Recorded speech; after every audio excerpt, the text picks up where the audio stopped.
morning, everybody, and welcome, welcome, welcome. I know I sound like I'm at the church doing a Easter speech, but that's not what I'm doing. I'm doing something way more exciting than that this morning. So you all have seen the commercials, you've seen the short drops on social media, and we are finally here. We are here to our first recording of our podcast that we are super excited about.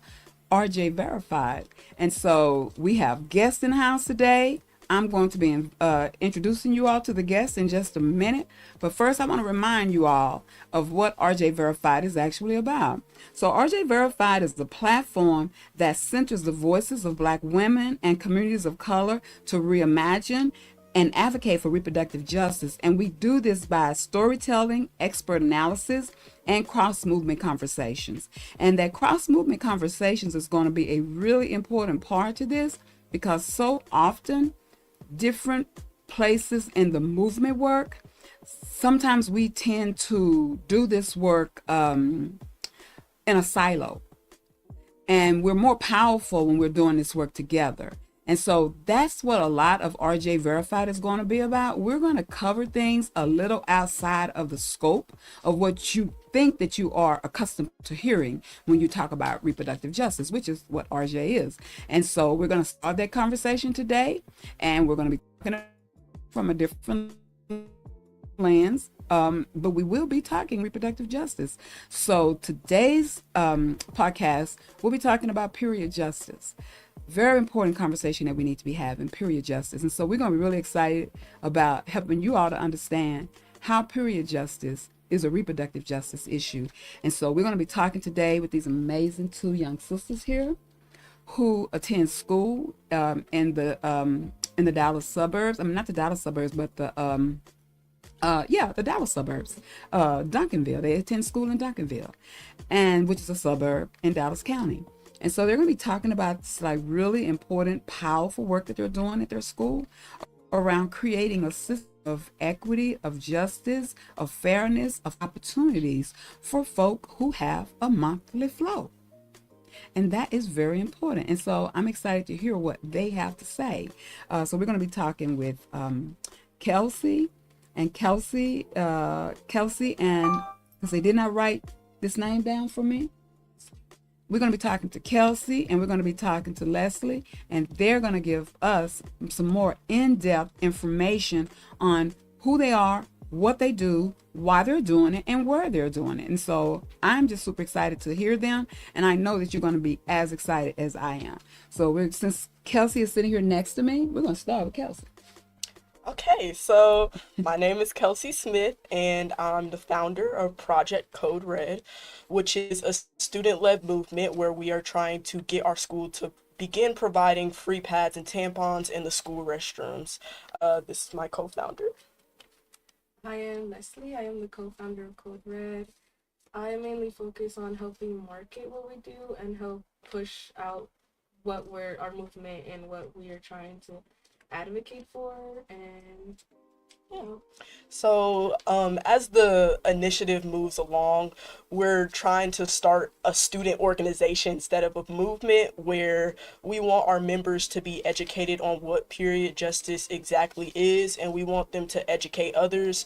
That was really a big thing that I wanted to do personally, and Leslie obviously agreed with me. So I just went to her one day. I was just like, hey, what if we just get our school to, do this? Because they don't do it. Schools used to do it. I talked with my mom, and they used to have dispensers in the restrooms. They would obviously have to pay like 25 cents to get a pad or a tampon, but it was still there. And when you look in schools now, those dispensers are not there for some reason, and it's just a crazy thing to me, because this happens to female bodies every single month. And even if it isn't every single month, it's at an unexpected time, and you just need that access. You need those products so that you're able to, you won't bleeding through your pants in the middle of the workday or the middle of the school day. Right. Just won't be as embarrassing as our finds it to be. Yeah, I love that. Anything else? No? Well, I You don't have to. We're not gonna force you now. It's just gonna flow. maybe in the conversation.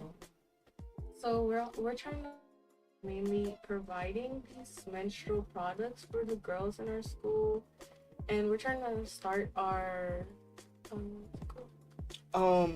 We're trying to begin our testing phase. So for our testing phase, we promised our school that we would gather supplies, because the beginning phase of it, we're just going to start in our school offices, and then we're going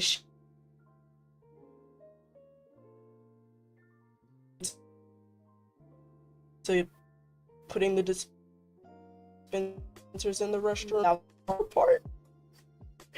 But schools are a little bit stingy with money nowadays for some reason. So. And if you all are fundraising, so we're here, and you all are going to be hearing us soon. I think that it will be super amazing if you all that are listening would support these young sisters. This work that they're trying to the Affairs Center will make sure that they get it. You can also go to givesendgo.com, where we have our own page, and you can just press it, or you can send a prayer. It's a Christian giving site. But do whatever you feel like. Just come support us, come support your community, all that stuff. Can we get that? Make sure we get that so that we can yes, run I'll it give y'all so the that it QR can code. post. Yeah. So there you go. There you go. Give it to Gift and Go, and you can also send your prayers. And you can send a prayer. But yes, when we had you all last month at our Easy Access Clinic that was centered around period justice, and so we had people come in and bring actual items to donate to you all. I'm Tambra Morrison, by the way. I don't know if I introduced myself, but you know, seeing me. And so when you talk about, I want to kind of just go into a little bit of what period poverty is. So when we talk about period poverty, it's the insufficient access to menstrual products. So that's your pads, tampons, period panties, however you choose to go about taking care of your monthly menstrual cycle. Also, the lack of access to safe, hygienic spaces to be able to, like we talked about last month when we talked about the restrooms, and having them clean sufficiently. I think that matters, right? Yeah. Because sometimes, like, if you put on a pad or a tampon, sometimes you got to sit on the toilet. If you're not sufficiently clean in the restrooms, I don't have access to a hygienic safe space. Yeah. Or the information when you need it. So, meaning my options. Right? We all have choices. Choices has been a big thing these last 4 years when we talking about what kind of choices we have. So when I don't know what my options are, how do I know what's best for me?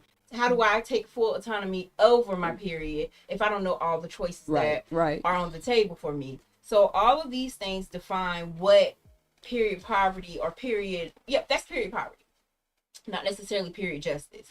And so I'm looking at some research that was done. And so in the U.S., nearly 17 million people who menstruate live in poverty. So if I'm already starting in poverty, I lack a lot of access to a lot of things that I need for my livelihood.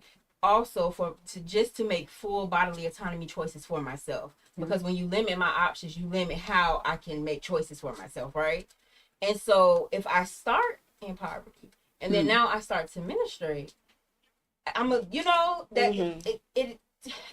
there's some research done where even like, I think me and you, Ms. Jones, was talking about this, where girls in high school or middle school, if they're wearing uniforms, they don't go back to school once they start to menstruate, which looks like pushing me deeper in poverty because I don't have just a high school diploma. Right, because it creates a job. I want to say that data said upwards of 20%, like it lead to like a 20% rate in high school dropout, or I don't like dropout, or people not completing high school, and that's for the better part. It's girls who menstruate, and it is in the inner city, and it is in these schools where they're forced to wear uniforms, which is another whole conversation around poverty. And wearing uniforms, and very specifically the khaki pants. So yeah.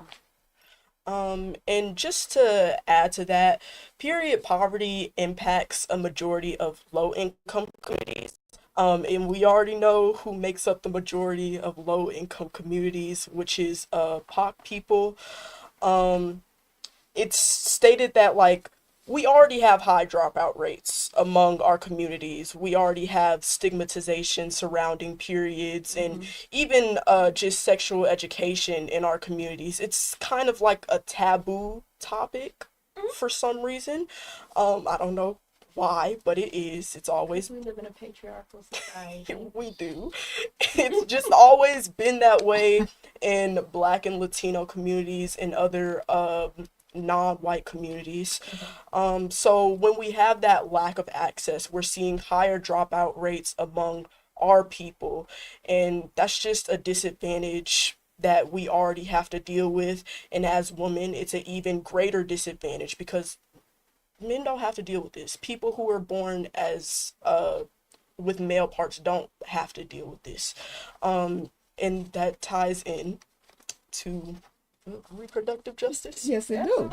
It is an absolute reproductive justice issue. And Yes. I want to take it further to say, like, anybody with a womb, Mm-hmm. because we have the autonomy to identify as we please. Yes. Anybody with a womb, you know, deal with these products. And I even want to say, like, when you talk about stigma and shame, right?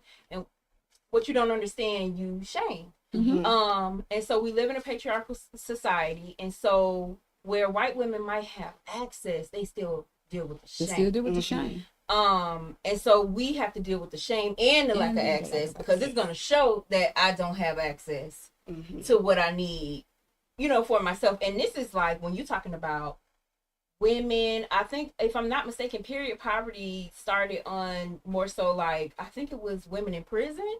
Not having access to what they need, like menstrual products that they need, because they only get so few Yes. per month. per month, and God forbid you have a heavy flow this month, or it's a little bit longer than usual, or if it's shorter for me but it's a little longer for you, and so I give you a little bit of mine and now I'm tapped out.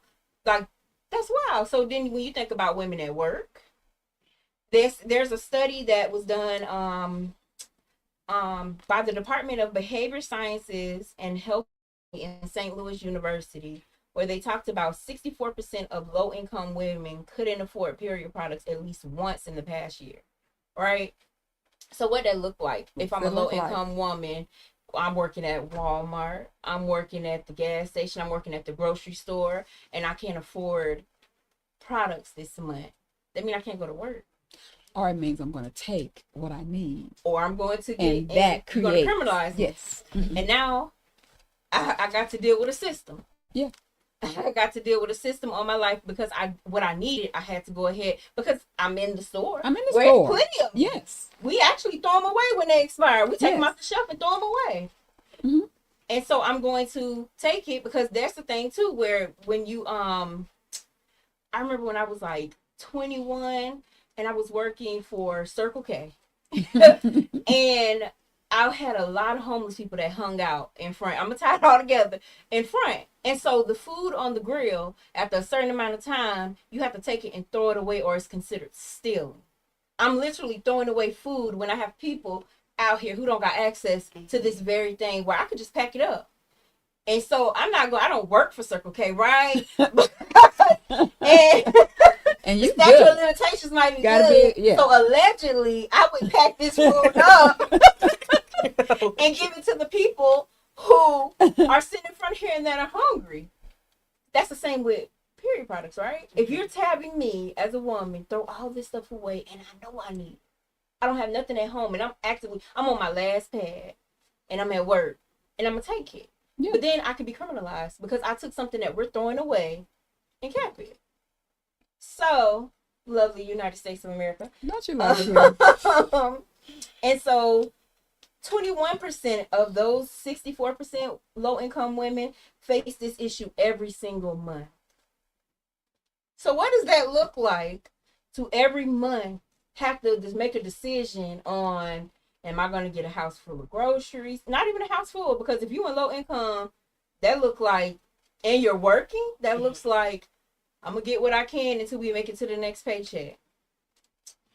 Because we need to talk about the poor middle class, but that's another And sometimes there's more than one person in the household flowing. yes, it's me, right? And then I have daughters. Yes. And so I have to, and pads and period products alone aren't cheap. They aren't. And we only just recently in 2023, I believe that was 2 years ago, got rid of the pink tags. The tax. Yes. Got rid of the tax. I remember I was so happy. I went to my mama. I said oh my gosh, mama, we don't have any more tax on period products. She said, you ain't gotta buy it. I was just like, I do in a few years. Yeah. Right. But they still have it in some states, and it's just like period products are already expensive, especially if you have a heavier flow. You maybe have to buy 2 boxes of tampons or 2 boxes of pads, and that can run up to like, heck, in states like California, maybe like $48, something like that. It's really not cheap for With the some. tax added. And with the tax added, it makes it even more expensive. So And then so some women resort to just makeshift. yeah. And this also ties in with a lot of the student unions in schools, with the fact that they can't get the products they need. Mm-hmm. So that makes them stay home from school, miss schoolwork, and that also leads to them not completing Yeah. their. Statistically, 1 in 5 teens struggle to afford period products because, again, when it goes back to more than one person administrating, and I'm old enough and I'm a teen, and I probably have been given, I ain't gonna say the burden, I probably have been given the responsibility of purchasing certain items for myself, right? So 1 in 5 teens have struggled to afford period products. 4 in 5 students have missed class monthly due to the lack of access to period products. Yes, actually, we have some Come on. student testimonies with us. Okay, let's We get got our that. Zens here. Let's hold our Zens Let me up. hold this Zen They're up. so cute. This was made by our member Kayla Kiddos. Okay, Kayla. Yeah, she's not here with us today, but But we're going to shout Kayla out anyway. So a student testimony, a girl said, as a girl with a period on the heavier side, it's frustrating to find a pad that will prevent leakage. The ones in the nurse's office aren't big enough, so I don't even bother asking for one anymore. Wow. there was one that said, I bled through my pants while trying to find a restroom, and when I finally found one that was open, there was no toilet paper to make a makeshift pad. And so can y'all That's speak real. to the locking of the bathrooms at the school? Because that speaks to the access of hygienic, safe spaces. So on our campus is really big. We have a freshman side, we have a middle area for like More CT. yeah, for CTE classes, and we have a side where the upperclassmen are. So just imagine about 5,000 students in that big school, and there are only like 2 bathrooms open. Students have to literally walk across campus to find a restroom or go to the nurse's office. Sometimes the nurse's office isn't available because they use that for students like special needs kids. Sometimes they need to go in there. Sometimes people need to be administered medication in there. So it's not always available, and the nurses will say, go to the restroom. But there is no restroom open. And if you're about to bleed through your pants, you only have like a few minutes before the blood is Imagine having it's to visible. walk around the whole campus trying to find a free open restroom. That's clean with toilet paper. That's That is- clean. Yeah, that the is toilet wild. paper, you usually have to find a custodian to replace it. Or the teacher, a lot of my teachers had toilet paper in their rooms, which spoke to the issue. They would literally, the teachers would get annoyed because they had to use the bathrooms too, because there wouldn't be a staff bathroom nearby. So it was just a really annoying issue, and they really tightened up on it during the beginning and end of the school year, because that's when kids are the most chaotic. But for the kids who don't do anything bad, it's just an annoyance. So I want to I'm looking at you all's data here, and I want to just bring this up, Tim, before you go to your next point. There's this misconception of where folk live. We mix it up with how they live. You live in the suburbs, so that means that, yeah, if you're living in the suburbs, you got it going on. And so I'm looking at, I know better, but I'm looking at this, and it says 50% of Duncanville High School is female students. Of that 50%, 75% of them are economically disadvantaged. That's a huge conversation right there because, again, there is this huge misconception around where you are and how you are. Because living in the suburbs may look good and sound good. And for all you suburbanite folk out there, good, stay suburbanite. There's this misconception, oh, I'm in the suburbs. Because I'm a girl who moved to the suburbs, right? But I don't look like a suburb girl, right? So a lot of suburb girls don't speak to me. First time in my life living in DeSoto have I ever experienced going in the store and not chopping it up with other women who look like me. Clearly, I don't look like I'm supposed to be there, you know? And so that happens a lot. I'm supposed to be there if I'm there, but because I'm there, don't have nothing to do with what's really happening in my life, what's really happening in my home. Kids in the suburbs are going to school hungry. Kids in the suburbs, girls are going to school without having proper things for their flow. Kids in the suburbs are going to the school, leaving their homes. Sometimes kids in the suburbs don't even have a home. That's another whole conversation that we'll have to talk about at another time. But that really stuck. See, the reason why that stuck out to me is I say it all the time. Y'all getting it mixed up. Y'all thinking because people living in the suburbs, they balling. Maybe they was balling when they got there, but they balled out. Life happens and things happen. But because we're living in the suburbs, we are ashamed to say that this is happening. Because I'm going to tell you, I live in DeSoto, and when that food pantry thing is open on my street on Beltline, sometimes you think it's a whole car accident have happened because that line is going back so far. And there's nothing wrong with it. But I tell you who I see in that line, I don't see a lot of, I'm going to go with what you say. I don't usually use that term, but I see a lot of POC folk in there. I see a lot of people of color in that. I don't see a lot of people of color in that line. I see a lot of white people in that line because we have been made to feel shame of not being able to say things is not what they look like. So anyway, I just that stuck out with me. You tied that right back around to that for middle class. So we and that's coming later. Check that episode out. But so when we talk about when we talked about the period poverty piece and we bring it around to what period justice is, right? So period justice refers to the movement to ensure fairness and equity in administration. So that means no one is unfairly burdened, shamed, or held back because of their period. It's about recognizing menstrual products as basic necessities and not luxuries. Because right now, period products period products is a luxury. And so, we talk about the period tax. Getting the tampon tax removed started with the period. Like this was one of the biggest initiatives of period justice movement to get that tax removed. So,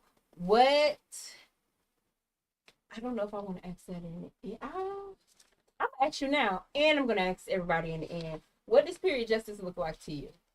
Because when we get deeper in this conversation, I'm going to see how that changes. You want to go first?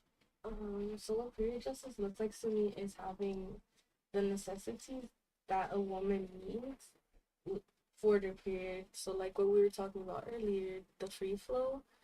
I really want the fact that women have what they need for what they choose to do while on their periods. Yeah. So if they want a free flow, they have the necessity items for them to allow them to do that. Yes. What period justice looks like to me is, especially in my family, being able to talk about my period, being able to talk about how it affects my life, being able to talk about how it affects my health, being able to talk with medical professionals without being cut down. That's what period justice is to me, because at the end of the day, our periods is what affects our health the most. It's not really researched in medical institutes. It's not really talked about, and therefore the doctors and the medical professionals don't know how to handle female born people when it comes to health. And that's a really big issue that also ties into how women are denied at with medical professionals. I'm not gonna get into that because I can rant about it for a really You definitely in the right house. I can rant about it for a really long time, but period justice to me is being able to talk about it freely without being shamed, without my mother or female family members saying, oh, you can't talk about that with your male family members, or you can't talk with your male friends. Like, yes, I can. They need to know about it because over half the population is female. Like, it's gonna happen. It's a natural thing that happens with our bodies. And that's another cultural thing in Texas too, about how they shame women for their bodies for some reason. Like, Well, It's a word real thing. good reason is because we live in such a patriarchal World. And in our organization, we at first we didn't think, we're like, oh, maybe some of the males in our school wouldn't really want to do this. But when we first had our first like meetings, a lot of like males showed up, and they have been advocating for us, and they've been there at every step that we've been taking in this Code Red project. I love it. and when we did our Instagram post, like, we had a lot of male people coming into our DMs and being like suggesting ideas, telling their stories about their sisters and their mothers and their friends. I even had one of my male friends, he asked me, should I start carrying around period products? I was just like, heck yes. That would be great. Like, you could talk about it with your male friends, and it's becoming more of an acceptable topic in our generation. Like, I don't feel the shame of having to hand my friend a period product under the table and being like secret code operative about it. Like, no, I'm gonna just hand it to them, and we're not gonna be ashamed of it, and nobody's really looking our way, because it's like, it's natural. What are you gonna do about it? And also that ties in with the fact that if there's no products in the bathrooms, we have to go ask a teacher or a nurse. And some of these girls are, they feel like they can't, like they feel like they just can't go. They're shy, or they have to like tell the teacher in front of all the students, hey, can I go to the nurse to get, this. And especially if the teacher is in a bad mood that day, oh, you really don't want to ask them to go to the restroom, because they'll be like, one time I had a they teacher, probably on their period. one time I had a substitute teacher who just wouldn't let anyone go to the restroom, female or male. So I went up to her, I was just like, I gotta go to the restroom. She said no. I said, I'm about to bleed through my pants. You're about to let me go to this restroom. And then she looked at me shocked and let me go. But it's just like, the fact that I have to tell you out loud in front of this small classroom, like, sometimes classrooms only have about 5 people in and it. explain herself for having to go to the restroom. Right. Which is time that you're wasting that you can be soiling your clothes. Because it can happen real quick. It can. And then also the fact that she has to go around the whole campus and find an open restroom. Find it open. restroom. And it sounds like when you think about the bathrooms are closed, it may be a higher up that's telling the teachers, don't release y'all. Yeah, we don't get released. We can't get released during lunch period. We can't get released during 7th block. And I'm pretty So sure we're 5th talking block about too. school. We're not talking about prison here. No, this is I'm school. getting lost in the conversation. I will say we do have, like how I said, we have around 5,000 students. The graduating class was like 1,079. That's per each class. We do have a big student population, so the administration tries to control us all, because there's some people who are just acting a little bit crazy and ruin it for everybody else, but that's not our problem. Yeah, that's what I said. We don't want to put that on North you all. Dallas has big schools, and I guarantee you their restrooms aren't locked, and they're not micromanaged or controlled in their timing when they use the restroom and when they use it's so to this, right? When we go back to the demographics and the percentage, they know that too, right? And so when I say they, I'm talking about TEA. I'm gonna take it higher than Take it schools. higher. And there's something called school to prison pipeline. Yeah. So when you start having a lot of a certain demographic in your school, it starts to shape how school looks for you. Mm-hmm. Because like you just said, Miss Jones, we talking about school, not a prison. Because I guarantee you, North Dallas those kids don't experience that as rowdy as they can be, because kids are kids across the board. They're kids. They don't experience that. They have a janitor that just come clean it up and they move forward in their day. They come and fix it. All their restrooms, make sure they're pristine, and they move forward. So why is it that in Southern Dallas, where you have a lot of kids and economically disadvantaged homes that go to this school, now all of a sudden we're controlling how y'all use the restroom to this extent? Because that 5,000 kids and it's only about 2 to 3 bathrooms open, that's ridiculous. That is ridiculous. And that's a different type of conversation. It's this conversation, actually. And because of that, if say you go to the restroom, there's a line for Mm-hmm. you to go. And so now you're being harassed when you get back to class about where you've been. Mm-hmm. But Or- it's 2 And bathrooms. taking away class time from yourself. Or the learning security time. officers, like, if you try to go during pass period, which is what they tell us to do, and there's a line because there's no other open restrooms, the security guards will cut the line and tell you to go to class and get a pass, but they don't want you to go out of class for the first 15 and the last 15 minutes. So, Oh boy, so- Bill, I'm gonna be at some Yeah. these school board meetings. Go Right. This is such a huge conversation because when we're talking about this, I was just thinking when you were talking, and we were talking about the prison, the access to womb to prison pipeline, what that looked like for non-white folk. Mhm. And for non-white women, our experiences with the criminal justice system start in systems that's supposed to be a stopgap for us. So it starts with the adultifying of black girls, brown girls. It's the adultifying of you. So what am I talking about? Looking at you as adults, treating you as adults when you're just little girls, you know, already starting to adultify you, and then putting you in, so you have an altercation with the teacher, just like a back and forth, and then you're put into not time out, but like into the classes where you're acting out of hand or whatever, and you start getting put. Yes, actually, in our school, we have a no-fly list. I know what. a no-fly list. Where What is a they no-fly? have students on this list that aren't allowed to go out the class.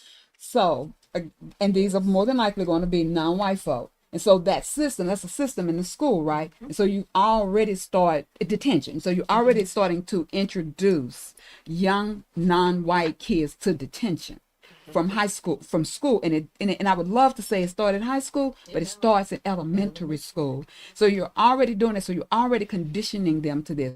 Then you may grow up, and this is still happening. And then you may grow up, and then you may be a person who have children, and you may be on a system. So you may be on food stamps, you may be on housing or whatever. And then you go to your case manager and you may say, oh, my child don't have anywhere to stay. Then you're criminalized again. Now, it's not the shackles and all that. You're criminalized again for that. Heaven forbid you should get food stamps and not report that you made $5 over. Then you can then be, it become a criminal offense, right? And then you're put on all of these systems. So it starts, especially for girls, and you're not white in schools. Why am I saying that? Right in that school right there, they're already preconditioning y'all's minds to what it looked like to be detention, to be pulled away, to be denied access. So they're making it normal. I'm sitting here like this because I've not had a kid in school for a long time, right? I'm seriously didn't know that this is a real thing. I'm with Tam with this. Not parents. I don't want to go there right now because I'm not trying to fight nobody. How is this happening? We cannot be this okay with the school system that is allowing these things to happen to our children. But I have a good idea why it's happening. I have a very good But idea. Leslie was about to say something. I mean, not Leslie, Kelsey was about to say something. Well, before we jump, we're going to go ahead and take a commercial break because y'all stepping into the next point. Oh, Because okay. you're just tired. This is reproductive justice. Just that easy, right? Just that quick. So we're going to take a quick commercial break, and we'll be back with more on period justice and reproductive justice.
Clarified. And so we're going to go into tying this together for you, right? So we're going to see what reproductive justice is and how does period justice sit within that framework, right? So I'm going to pass it to Miss Jones Okay. to give us a little. So I kind of reframed this for me for the purpose of this conversation. And I'm just going to talk about the fact that reproductive justice is a human right to maintain full bodily autonomy and to be able to I'm sorry, y'all, I don't want to, I was going to say something I hadn't been saying. Been got us taken off the air. And to determine the conditions by which we will use our reproductive ability. And whatever that decision looks like, it's got to happen in safe and sustainable places. And so what am I talking about when I say that? Well, I want to go one step further. And also, reproductive justice can't even happen without the complete physical, mental, spiritual, political, social, and economic well-being of girls, women and girls. And so what am I talking about when the reason why I wanted to frame this differently, when I talk about full bodily autonomy, determining the conditions by which we'll use our reproductive ability. So our flow is a part of our reproductive ability, right? And how we'll use that. So just because I have a period don't mean I have to get pregnant. I don't have to, just because, and it don't have to be any health conditions tied to it. Because I have a flow, because I have a period, I don't have to have a desire to become pregnant. If pregnancy should happen, then I'm supposed to have the right to determine if that pregnancy will go full term or not. If pregnancy should happen, even though I did not want to be pregnant, and that pregnant do happen, and it do go to full term, then I'm supposed to be able to have the right to carry that child that I have now, birth that child that I have now, and be able to live in sustainable conditions. I'm supposed to be able, that's supposed to happen. That's a human right. So reproductive justice is framed in human right. Access to, because your monthly flow, it's a part of our reproductive health. And so because it's a health issue, I'm supposed to have the right to everything that I need to make sure that flow flows. And that flow don't flow in a way that it cause me harm. This idea that we're supposed to have cramps that's insane. We are not supposed to have cramps. If you are experiencing cramps in that way, there's a medical condition tied to that. You should not be having them. I tell like a lot of the young women around here, I'm like so much old. Well, I'm older than everybody up here. I couldn't imagine experiencing what's. I don't even think it's biology. It's just that I didn't, and I don't. But you're not supposed to. There's something tied to that. That's a reproductive justice issue. When you don't have access to health care all of your life, that even if it was not tied to these other systemic things that I'm talking about, your healthcare provider would be able to you're talking with you and your parents to know she's going to have some problems here. There's going to be some reproductive issues here. Some of those things is going to stem from her flow. When she very first starts to have her flow, she's going to have problems. So let's start to work with this before it even get there, right? If that's not accessible to you, that's a reproductive justice issue. You all are talking about the things that's happening in your school right now. That's 100% not having political power. That is now y'all have power because y'all done stole the power. Y'all got the power. That is a political issue. Like you have to have political freedom. You have to be able to talk about these things, and something has to be done about it. When that's denied you, that's a reproductive justice issue. The very fact that they don't have, I'm 63 years old, and they had the machines in my school. But it's also, that issue was still an issue for me, right? Because I wasn't able to talk about my period with my mother. I knew I wanted to wear tampons. Nothing. I just knew that thing wasn't gonna work for me. So because I knew my mother was not gonna buy tampons, you know what I did? I did have extra money all the time. So when it was time for me to have my period at school, baby, I went in and bought about 10 and took them home with me, you know? I used that quarter, that dime, or whatever to my convenience because I wasn't able to have that conversation with my mother. But the thing is, all of this is a reproductive justice issue. When they use your period as a way to discipline you, that is a reproductive justice issue. Because they're using who you are as a person, no matter how you identify. If you have a reproductive system, that means that more than likely you're going to have a flow. And when they use that flow to me, it's criminalizing. To criminalize you, when they use that flow to discipline you in any kind of way, that is a reproductive justice issue. When they deny you the right to flow the way you want to flow, that is a reproductive justice issue. When the products are too expensive for you to buy, that is a reproductive justice issue. And it is intentional because you see, Viagra is very easy to get a hold to. Very easy to get a hold to. Tam, you asked the question, what would period freedom look like for me, or period justice look like for me? It would look like taking care of it like it's any other reproductive health issue. What do I mean by that? You can buy there's some of these insurances where they give you some like money. You can buy everything but period products with. You finna get into something. You can get mouthwash, I think. You can get all these different things, but you can't cough syrup, but you can't get period products with. What is that? That's a reproductive justice issue because you are denied the right to have something that you need as a human being. That is a human rights social justice issue when these things are denied you. And all of these things can eventually lead to continued generational poverty. Because if you don't get to graduate from school, because that's the world that we live in now, where school and then matriculating on through higher forms of education is the determining factor as to whether or not you will or will not be successful. That's another conversation.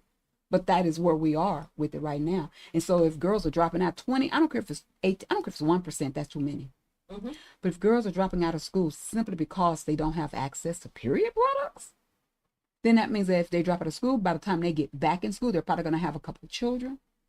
That's going to determine where they go to school at and how they finish school. That's also going to really impact their girls, their kids. It impacts where they live. Then it becomes an environmental justice issue because now they're going to be living environmentally unsafe spaces. And they're going to be raising their kids in environmentally unsafe spaces. You see how we start with period? And so these other people want to have you thinking of reproductive justice is only talking about can you or can you not have an abortion. That's cute and that's fine and that's real because you are supposed to be able to have one if you so desire to have one. But it goes so much deeper than that. And if we just leave that on the table, we miss all of this. And if you're not having period justice, not going to be the need for too many abortions because your reproductive system, because of all of the different conditions that can happen. When you're not safe, when you're not well there, when you're not whole there, that can prevent you from even becoming pregnant. Because if I'm having to wear a pad a little longer, to go in between time, that affects my reproductive system. Because then you're talking about I'm open to infections. And toxins. If I can't get to the doctor or a culturally competent doctor that can walk me through that stuff, because I might can go to a doctor with my Medicaid, because when we talking about period justice, we're talking about people who are in poverty, right? So I might can go to the doctor with my Medicaid, but it goes back to what you said, Kelsey, with is my doctor just gonna shoot me off? Is my doctor, because if I go with my concerns, because when you talking about, like when you said, Ms. Jones, like the issues that they may have, like when you cramping, we talking about PCOS, POC, since we're here, POC women. POC women, I know for sure Black women, but I just can only imagine Hispanic women as well, right? They are diagnosed late, very late. Like you're in your 20s, but you started having these symptoms at 12, 13, where somebody could have caught on first and did something about it, but you were shooed away because your issues and your concerns about your body, like they're not trusting Black women. Because if I come in and I say I have a concern and shoot off like, oh, maybe you just projecting, or this is what happens, because I hear a lot of that. This is what happens to girls. It's not. If I say something is wrong, let's check it out. Because I know my body. I know me. I know this don't feel right. If you have a period for a year and then the second year, all of a sudden, your cramps are a little heavier. Okay, something changed. My flow is a little heavier. So if you have doctors that don't shoo you off, you can get the access and the care you need, because then it ties to that. It ties to your medical, financial. Like there's certain points of RJ that you brought up. You brought up the financial piece. You brought up the medical piece. As far as like believing me, knowing I know my body, having full autonomy to say what happens to my body or what I need for my body. It ties all into reproductive justice. And reproductive justice. What I'll say as someone who spoke with my school's administration is that they're very accepting of the initiative. They talk to me, they talk to the points in the proposal that maybe on the administrative side aren't okay. They talk me through it, and they're talking with me currently. So what this speaks to is that women just are left out of the conversation. Most They definitely. know that we're here, they just don't talk about us. They're willing to accept change. We just don't talk about what we want to change. And as y'all said, like, period justice ties into reproductive justice. Our bodily autonomy as women, as female born people, is that ties into our rights as people. Because if we aren't, that's, I'm gonna say it as a history buff. As a history Come on buff, with this. women did not used to have these rights. We were told that we were too weak. We were told that, oh, we're just birthing machines. That's why women back in maybe the 1920s had about 10, 15 children. My great grandma had 13, I believe, and that was viewed as normal. Bless her, Jesus. Yes, bless her heart. And that was viewed as normal, and it wasn't until recently, like in some countries, like, I don't know, it was one country where women weren't allowed the right to vote until 1980. And when you think about it, that's really recently in human history. We've coexisted with Just men 100 since the years in the beginning United of time. States. Just 100 plus 4 or 5 years here. And the only reason that we really saw that big shift and change was because of a whole world war, where people were finally given the voice, where women were forced to go into positions that people thought were only for men because of the war, because men had to go to war, and women were finally allowed to be in those positions, and we were finally given a voice, and people finally started talking. That's when the conversation became, we deserve the same rights. We deserve bodily autonomy. We aren't just birthing machines. And when it comes to our periods, like back in medieval times, women would starve themselves. That's how they would gain their bodily autonomy. They would starve themselves so that they wouldn't have to deal with their period, and they wouldn't have to be forced to give birth. And taking such extreme measures only happens when we aren't given a voice to talk about our bodies, when we aren't given a voice in medical settings to talk about our issues, or given a chance to explain why we think this is wrong, why we think this is happening. I remember one time one of my friend's moms dealt with this dude, and he said, oh, I don't want you using tampons because you're taking away your virginity. Huh? What do you mean? Tampons out here breaking hymens, okay. Right. Like, it's just a silly issue to think that these misconceptions can be so easily dealt with if people just talked about it. I mean, the research is there, so The research the is there. choice, you make a choice not to go look for it, because we birth justice, we took some to a school in the neighborhood, and the nurse was like, oh, our girls who swim need these, and her boss was there, and she was like, absolutely not. Y'all can leave the pass. Y'all can't even leave the pass. We're being told, like, they don't have the access, they don't have the machines, they don't have what they need. The nurse is looking us in our face like, this is a need and we need it. And the boss is like, absolutely not. And then why? Oh, we're not allowed to give tampons. So I just dug a little deeper. Well, can you elaborate? It's somebody's personal choice. I say, is it tied to their, like, personal ethics, or is it tied to something scientific?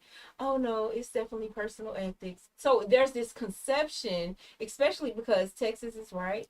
It's a notch in the Bible Belt. State. And so there's this concept of, like, you're gaining pleasure from using a tampon. Walking one that ain't put in right. It will end your day. You're gonna have to find something quick to readjust. Yeah. But I want to make sure that we don't miss. I was listening to you talk. And you are really articulating this well. I love it. Here's the thing. I had more rights. I'm 63. I had more rights than either one of y'all said. I'm really happy to see you all doing this. I think I said when I introduced myself to y'all in the office earlier. When I was so when at 16, I had rights I didn't even know I had, right? Now at 16 I would have been able to get an abortion, right? Um, at 16 you can't. We're talking like over the last 53 years. So and it don't just start with abortion, don't get me wrong. There's so many, like even some of the women, it's like just women rights in general. Like, so you're talking about women during World War II, when women started to go to service and do some of those jobs and stuff. And then it's like, oh well, women can do this work and women can work outside of the home like men. Well, you have a whole group of people now who don't want women working outside of the home. They want people in the house having babies. They want you to be a homemaker. And so it is so sad, but hopefully to see the two of you, like I have hope that I sit in this space with the two of you who's fighting against these systems of oppression, especially how these systems of oppression hurt women, especially how these systems of oppression hurt non-white women, that I feel like we're going to be all right, right? Because I'm tired. I would just tell you the truth. I'm tired. I have no business. And I know people who have been in this fight way longer than I have. Like, I know women who marched for Roe v. Wade, who were there when the decision was made downtown Dallas. I know them. Those women should not still be fighting this fight again. They should be gone somewhere. Vacate, not vacationing, but just like, and I think some of them are gone too because they tired too. But I just wanted to say, I just don't want that point to be missed. That what you said is so important. But they're trying to take away voting rights. Yes. And those rights won't just be for non-white people. They will be for women too if we don't stop it. And especially like my political standpoint, I'm not really on either side. I'm more like in the middle. I hate radicals. That's who I really don't like, is they're the ones who are changing on the liberal and the conservative side. If you're too radical, you're gonna incite change that really isn't needed. How they took away Roe v. Wade, how they're taking away DEI, how they're trying to make a bill where if your last name isn't the same as your birth name, you can't vote. That's too radical. You're forcing people to go according to what you believe in, but not everyone believes in the same thing. So for you to force someone to like take on the same policies as you, like I know people who are upset about abortion, okay, don't get an abortion. If you don't like abortions, don't get an abortion. But someone else getting an abortion is not affecting your life. Someone else maybe getting hired because of their skin color, because of their sex, that's not really affecting you, because the statistics say that we're still disadvantaged even with those rights, even with those policies helping us. We're still at a disadvantage, and those are just there to help us live a better life. So for you to want to take that away and force someone to believe in the same thing as you is just crazy to me, especially in a country like the United States where we're literally a melting pot. Our whole concept, our whole culture is that you can come here, you could be who you want to be without anyone saying anything. But it's not. But it can be. But it can be.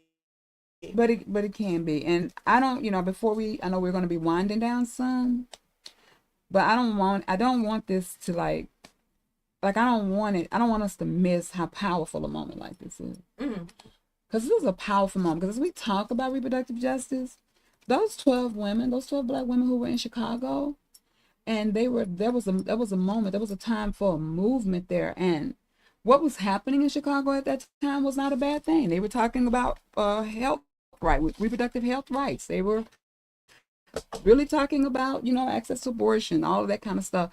Those black women were very clear that our experiences did not start or stop with getting pregnant or not getting pregnant, and what happens after that. At the time that that happened, HIV was on an all high among Black women. People were not having access to health care in the way in which they needed. Folk were still not being paid equitable wages, and they're still not. Jobs were not available as available for a certain segment of the community. I don't want people to think that we just start having this immigration fight, because it was immigration fight was happening then.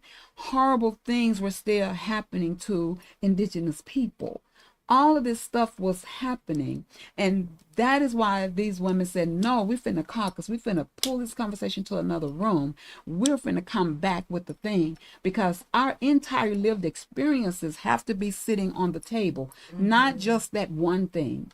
Because you see, for many women, it is all of the things that happen in our life that bring us to that one thing. And if you are not going to include all of our entire lived experience, then you need to sit down. And that is probably sometimes why here we are 50 some years after Roe, that we've lost Roe, because it stayed a single issue fight for far too long. And it stayed a single issue fight to people who had more proximity to power. And so we find ourselves here now. So I'm equating you all to those women. Those women were brave. They weren't exactly sure what was going to come of this, but here we are 31 years later, and we still have RJ. And it's not getting weaker, it's getting stronger. Now everybody want to say they RJ, but that's another conversation. And we're getting stronger. And you too, the fact that you all took this step, because you're fighting against a school system, you're fighting against a machine, and you've gotten this far with it, like, yes ma'am, yes ma'am, my hat's off to y'all. Thank you. Thank you. So we're going to take one more break, and we're going to come back and speak to the mental health impact.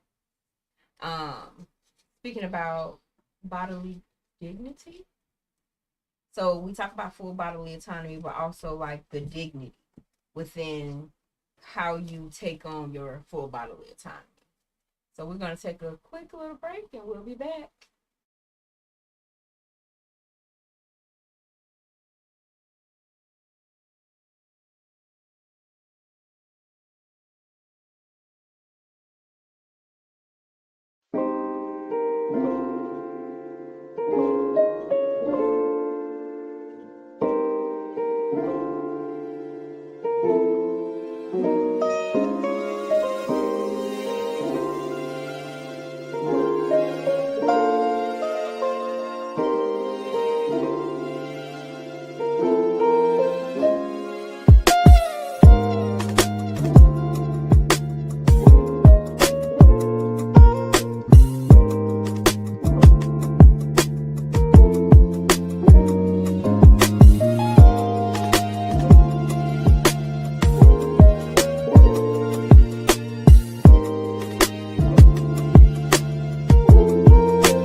Welcome back to RJ Verified. Okay, so we are going to go ahead and wind down. And our last topic that I want to discuss is the disproportionate impact on Black communities. And we're going to say Black and brown communities because Pac. I love that. Pop, baby, pop. And so we're going to speak to the bodily autonomy and dignity, as well as the mental health piece when you're talking about taking on your full bodily autonomy, right? Or just in period justice, because with the testimony in here where the young lady said that she walked for a while looking for a restroom and she soiled her pants. And so, like, what does that do to not only the taboo around periods, but also like your mental health, like a shame aspect, because yes, shame is put on us, but like it's almost like when you come out the womb, you have a hold on shame as a woman, because it's so many do's, don't look, be what you want me to be, how you want me to look, how you want me to show up, right? So when we're talking about the mental health piece around not having access to period products, not having access to hygienic, safe spaces, not having access to, because it sounds like your access to just use the bathroom, like to ask to go to the bathroom is being taken, right? What is that doing to pop girls? So I'll speak on the Black perspective, and Leslie will speak on the Latino perspective. But as a Black girl, I've like been in majority Black schools all of my life. In elementary school, I knew girls who started their period in third grade. I started my period in fifth grade. It was really an embarrassing time and a shameful time for me, especially because I hit puberty early than most people I knew. I developed quicker. During middle school, I wore big hoodies. I wore large pants because I was ashamed of my body. I was ashamed to talk about my body, and my period most definitely tied into that because I was just ashamed to ask my friend for like a pad. Yeah. Whenever my friends would talk about it so openly, I would look at them and I would shame them. And that's just something that I learned from the community that I was raised in. But as I've gotten more into advocacy work and just talking about my body more openly, not being ashamed of it as I'm growing up, I just learned that it's okay, and I have to personally destigmatize myself. Yeah. As a Black woman, because in the Black community, it's shameful to talk about it. Whenever my male family members would come around and I was just wearing a tank top and no bra, my mom would be like, go put on a shirt, go put on a bra. And I was just like, well, they're family. Why do I have to do that? But I couldn't question that because that was just the culture she was raised in. She's an older woman than most mothers. So I didn't question her because I trusted her wisdom. Yeah. But as I'm growing older, I'm questioning it. I'm going against it. Anytime a family member says, "Oh, you need to cover up," I tell them, "Why are they looking? They're family." Anytime my young female cousins come to me and ask me questions about their bodies, I'm very open about it. I'll tell them the names of their body parts. I'll tell them like what you have to do. I'll tell them how to go about asking your mom for certain things, because they're coming to me and I don't want to be like how the older community was and just shaming them and not telling them, and they're confused about it, and you have to learn as you grow up or as you become an adult. No, you need to learn about that now, especially in pop communities, because we do develop earlier. Like a lot of my Hispanic friends got their periods before me. A lot of my other Black friends got their periods before me. A lot of even some of my Asian friends got their periods before me. Like, it's just a crazy thing that's so stigmatized, and we have to learn to break those stigmas. And that's exactly what you're doing. You're breaking this shame and stigma. And be clear, they might look at you like, what? When you say that. But there's something that I really love that this younger generation is doing. It causes you to, why do I feel that? It causes you to go in and dismantle some of that stigma and shame that you have within yourself, because then you question, Why do I say that? Mhm. Because some people, like you said, I just trusted your wisdom, so I went with it without ever questioning it. So I didn't get to break down the why did we get here. Mm-hmm. Yeah, and we want to create this sense of community of between us as women and anybody that wants to be in it. But the fact that we are open to talking about this, open to providing you this education about yourself, and like how Kelsey was saying, she's open to telling her little cousins about the questions that she's been asked by them. We want to create this sense of like this safe place and this community between ourselves and our family, our friends, any women out there. And how do you experience Yeah. any stigma around, like, well, not even stigma, but like Just how does culture. it affect your mental health, like culturally? How do you deal with periods within your culture? So, well, I attended this mainly Hispanic middle school, and every like around every 2 weeks we would have girls think they would go and talk to us. And they created this safe place. They would have all the boys in the gym, and they would have all the girls in this room, and they would give us talks. They would provide education for us, and they would always have little activities, and that created a sense of community between all the girls in the school, which allowed everybody to feel safe with outside of their talks outside of this room, to be able to talk to these other girls about what's going on or any questions we have, like upperclassmen. If we want to ask them about what's going on, they're willing to answer those questions for you and create that sense of safe, that sense of community between us as Hispanics, or even if any other cultural women were there with us. Within your family, like within your home life, rather, that big family, right? How did you experience how did you see periods growing up, or how did your families talk about? Oh, my family, the women in my family were really open to like talking about stuff like this. They've been supporting me every way. When we started Code Red, they've been supporting. My mom was really happy when I told her about what we were doing, and she liked that I took the power.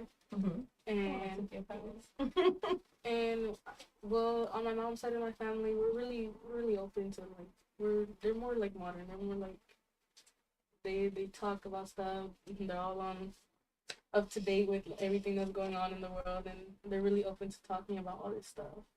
One of the things I noticed, we got two things going here, because y'all know I'm gonna pretty much say non-white folk. One of the things I notice about non-white folk is that the closer we are to our familiar heritage, the further away those kind of stigmas lie. So we're so far removed as Black folk, right?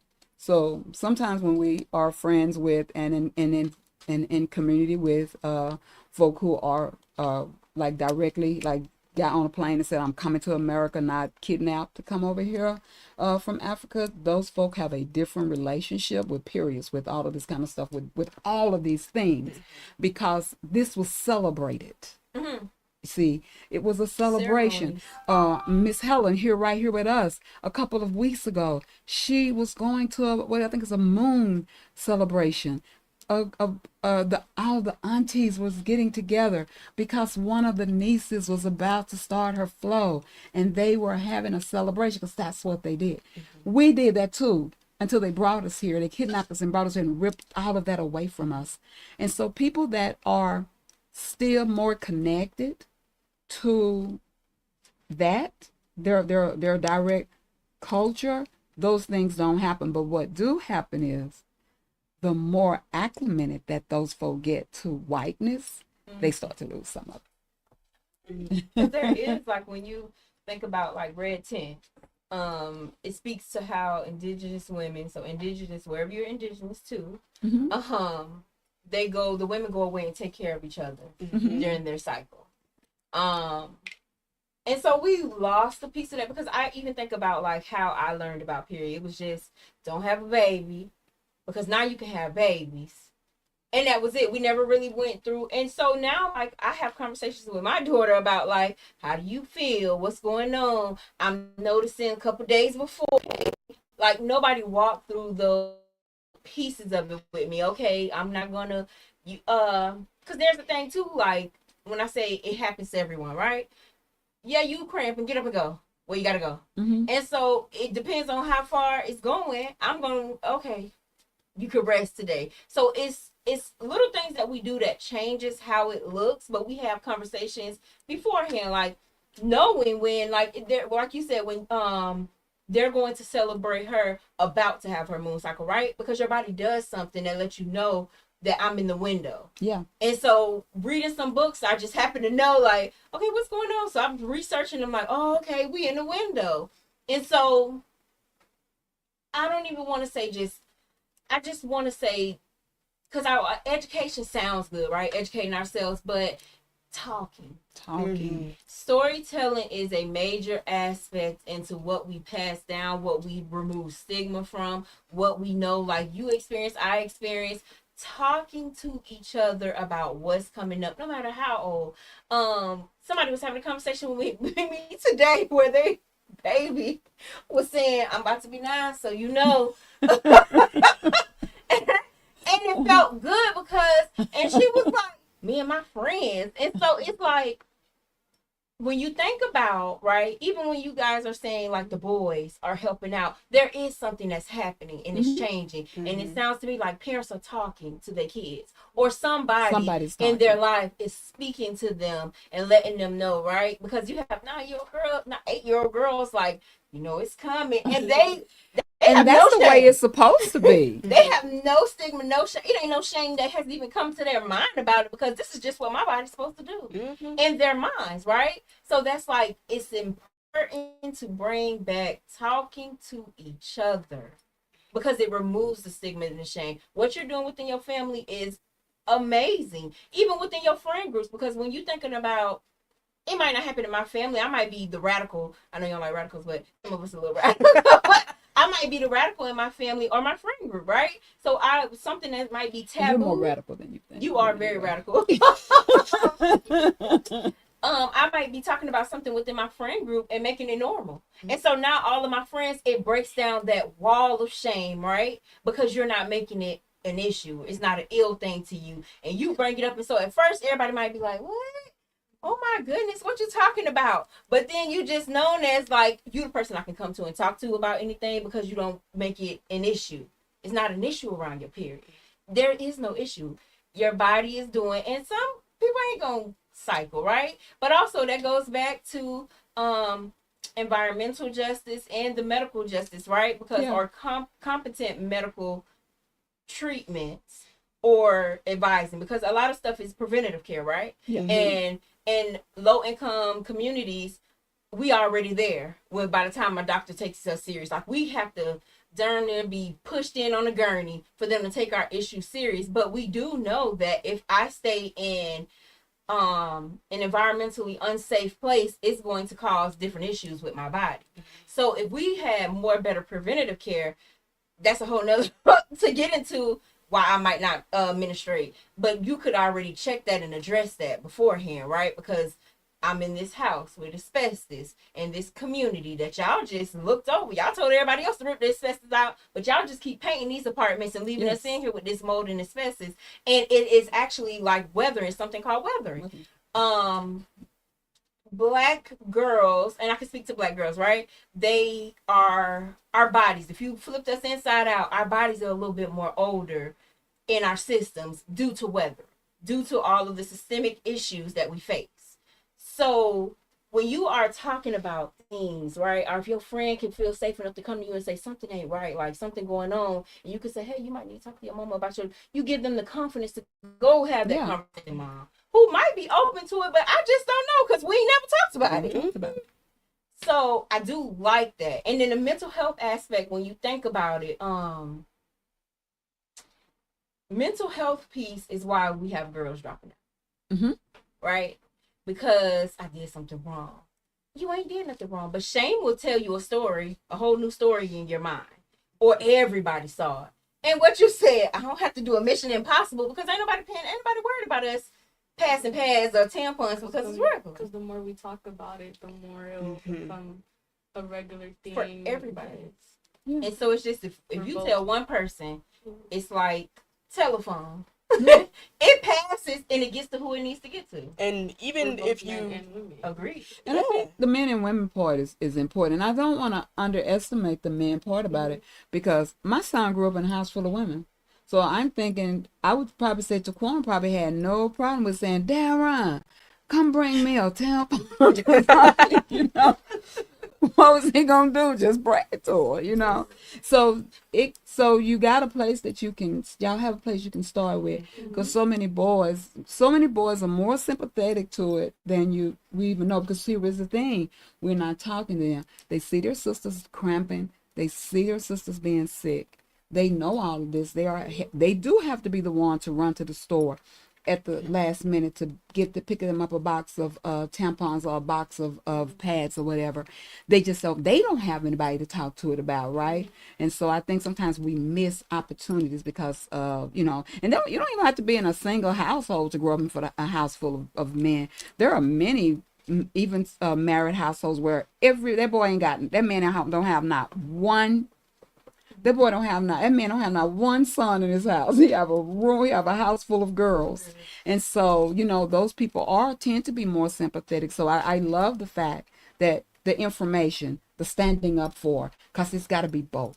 Advocacy, it comes from two different places. Somebody's going to be providing that information. Somebody's going to be standing up there. You got to say campus principal, when Kelsey had talked to him about our movement and our project, he has his wife and his daughters, so there's no man. There's no man. He's the only man in the house. It's a different understanding. He was really open. But he was still confused about some things, and it's like they're open to talk about it, but nobody wants to talk about it with them. Just pick it up at the store and put it in it. Yeah, like because he's buying pads and all kinds. Sure. One of my friends, he's actually our videographer. He came to me. He's in a house full of boys. Like, the only girl in his house is his grandma. Whoa. So he was just a little bit confused about it when I said, "Hey, can y'all come and support us?" Because I was in a technology club. It was mostly boys, and I was like, "Hey, can y'all come support us?" They were just like, "Why?" And I said, "Well, why not?" Yeah. Why would you not want to come help and support? There are always gonna be women in your life. So why don't, even if it's just not at the moment, you're gonna have women in your life in the future. So why don't you stand up for them now? Because they're more likely to listen to you. It's a systematic issue, but they are more likely to listen to a man who's taking up on the issue than a woman. And that's how you use your proximity to power That's to advocate for others. Yeah, so he attended the meeting, and he's now one of our most active members. Yeah, he really is. All because you said, why not? Why not? I love it. I also, in that same club, technology club, I had, a friend. He was talking about a reproductive issue, and he said, "I think abortion is murder." And I had to explain to him the different uses for it and how it affects women. And I had to talk about birth. That's a difficult time for people. It's not all the same for one woman. Even if your mother might have had an easy birth with you, another woman may have been in labor for 40 hours. It was the most painful time of her life. And he just didn't understand that he came from an all-male household as well. So I had to explain to him, and now he's a little bit more open about it. He's changed his opinions. And that's all because I spoke to him. I probably would have lost him, because he probably would have said, "I think that is murder." And I would have said, "I think that is birth control." But anyway. you have to understand. I probably would have lost him.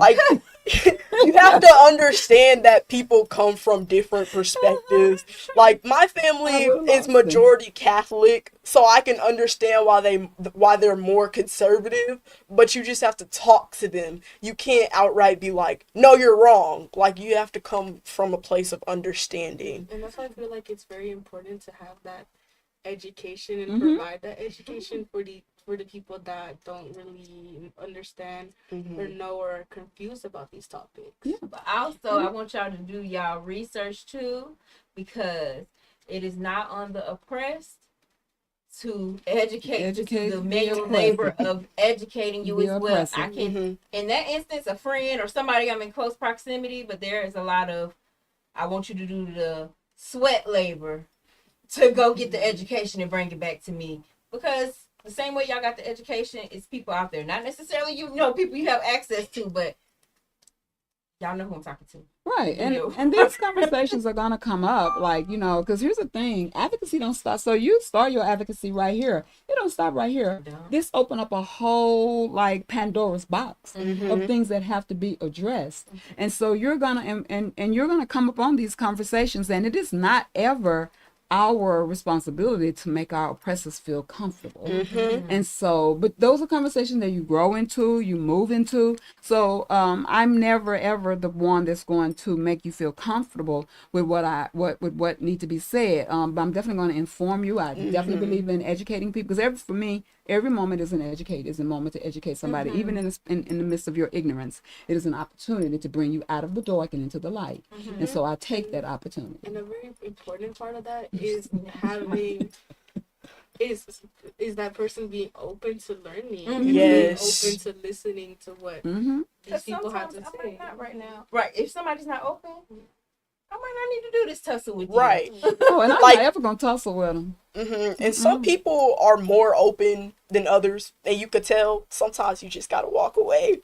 You just gotta walk away. So, in the closing, like, we're going to go ahead and close down. This has been amazing. It has been amazing. We are very thankful that you two came out and talked to us about your mission and just about the topics around this, and that you're so open to learn more, that, because I'm pretty sure a lot of this, like, when I had y'all at Easy Access Clinic and I was explaining reproductive justice, some of your team members was like, Kelsey, you ain't say all this. But when I met with you, Kelsey, the first time, I was like, oh, she look, I told Miss Jones, oh, she look radical. She look radical. So, Always been the outspoken one. I am thankful that you all, and I hope you all learn, like, some more deeper information, like how this ties to so much more than just your period. And I also want to throw on the table, so everybody can hold, if you're in the state of Texas, right, 28 states to be exact, but in Texas, we just had a policy change. House Bill 550 mandates that Texas school districts provide free tampons and pads, I saw that and one. they have to put the machines back in the bathroom. So hold your districts accountable if they have not. And I think that starts in, that's 2025, So 2026 it'll probably school start year. September 1. Yep. Hold them accountable if they have not, because they got all summer to put those machines up. All summer. And so I also want to do a call to action for everybody who is watching, right? I want us to end the shame by having the conversations. Men, ask the questions. Do your research. Google is free. They got all kind of TikToks. You're on your phone anyways. Do your research so you can, and advocate for the womb holders in your life. Yeah. Advocate for them. Advocate if you're at your job as a man and you see that, okay, we got all these women work here, or we got these womb holders that work here, but ain't no machines or ain't no pads. Advocate. It's okay to step out and advocate. And how about having the machines in both bathrooms? In both. Because it's a whole new world. Because It's a whole for new the womb world. holders. Because I might not show up and identify as what you think, but I might hold a womb and But I I use might the hold male one, bathroom. and I use the male bathroom. So have the machines in both restrooms, but just, and take away the shame. As a person who might not be menstruating, take away that shame to where you can feel comfortable. If you got your girlfriend have her pads, we have somebody who work here who get he makes sure it's at his house for his girl, and so I love that, because that's a way of taking away shame and stigma. Have the conversations, and women, womb holders in general, have the conversations amongst your friend groups, because then your friend groups got friend groups. And so the conversation travels. So I'm just going to hold you all to conversating and advocating for each other. And I want to say one more thing about having them in both bathrooms. So some fights we win quicker than we win others. So the unlocking and locking of the bathrooms may be a longer fight. But if you've created advocacy among your like male or whatever counterparts inside the school, then they wouldn't have a problem with going into their bathroom, because it's always the man's bathroom line is never as long as the women, right? Mm-hmm. And so they can very well go in and get needs for their friends, or the people that they're a part of. So it is about it being convenient too. Mm-hmm. Yes, we live in a different world now, and things are not always the way they look on the surface, but also it's about creating equity. And so when there are both places, that creates a more equitable space, because it removes the barriers, right? So it don't remove all of them, because we know what would have to happen to remove all of them, but one barrier would be removed, and that's having access to the bathroom. And Now you've doubled your access to the bathroom. Is there anything you and Project Code Red will be at our Get Tested Grab a Bite this year, so come with Zen and hear more about their mission, meet more of their team members that will be here. Is there any final thought? Go follow us on our Instagram. At _project code red project, and we're also working on opening a Facebook account, and we will be posting anytime soon our fundraiser information and link, so please. And that will be linked with this episode, where we'll have their Instagram as well as their donation link. So please send some donations out and help this group do what they need to do to advocate at Duncanville High School. High School, I'm gonna be at the board meeting. One last thing, y'all. Education is free, and you have a voice, so use it. I love it. So if you have any comments or questions, put them in the chat below this video, and we will see them, and we may answer them on the next episode, or we may just answer you right in the chat. So with that being said, episode 2 is named Pride Was a Protest, Not a Party. The criminalization of Black bodies and its impact on reproductive autonomy. Ms. Jones, you wanna? So I'm not going to say a lot about that, because I want to hold it. Yeah. But I do want to sit with Pride was a protest and not a party. And it takes nothing away from the fact that we come together and we do party, but we definitely don't want to miss. This is 2025, y'all. We don't want to miss the fact that it was a protest, and what what was being protested, and it was the over criminalizing of Black bodies, or not even Black bodies. So let me just stop. It was the over criminalizing of bodies. They fought against the over criminalizing of bodies that was not being used in the way in which they thought those bodies were supposed to be used. That was not loving in the way that they thought that those bodies were supposed to love. Was not finding pleasure in the way that they thought that those bodies were supposed to find pleasure. And so folks said no. We'll talk about who said no. It was many of them, but we would definitely talk about my namesake, Marsha P. Johnson. I'm Marsha, she Marsha. I feel like I have her spirit. But we would definitely talk about what founded this and why we are here. And there's never, ever been a time that's as important as it is now, that we are talking about what happens when we start to criminalize bodies and robbing people of full bodily autonomy and body determination. So we'll catch you next time on RJ See y'all. Verified.